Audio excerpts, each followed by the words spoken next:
Good afternoon. We and others to block the path. We're facing a test of will, and we will meet that test. It is also a test of the will of the Iraqi people, who seek freedom and the chance to live a decent life, and we're determined to prevail. This is an important moment in Iraq's history. The future of because we're in the midst of a major troop rotation, we have a planned increase in the number of U.S. troops in the Centcom area of responsibility and indeed in Iraq. We're taking advantage of that increase, and we will likely be managing the pace of the redeployments to allow those seasoned troops with experience and relationships with the local populations to see the current situation through. This much is certain. We will take robust military action as necessary to deal with the challenges to Iraq's transition to sovereignty. There are those who don't want Iraq to be free. They're trying to stop progress towards freedom and self-government.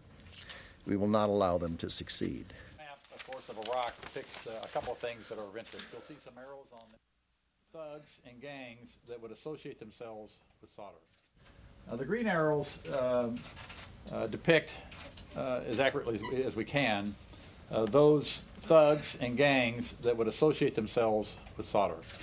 The number of arrows does not indicate their strength. This is not, it's not a lot of people, but this is where we think we have to conduct operations, not just the United States, but others conduct operations to deal with this particular issue as well.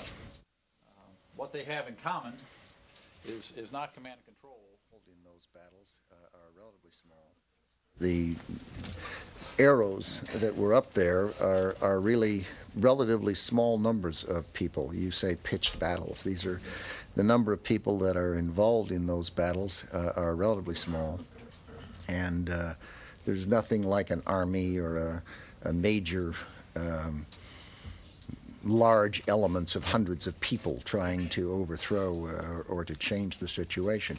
You have a mixture of small number of terrorists, a small number of militias, coupled with some demonstrations and some lawlessness. And it's a serious problem, and the problem's being worked, and General Abizaid and General Sanchez and his team have high confidence. Shut down his newspaper that one after. I think it's also important to remember what this is not, and it's certainly not a popular uprising or movement supported by the majority of Iraqis. It is not that at all. This hope that they can stop progress for 25 million Iraqis.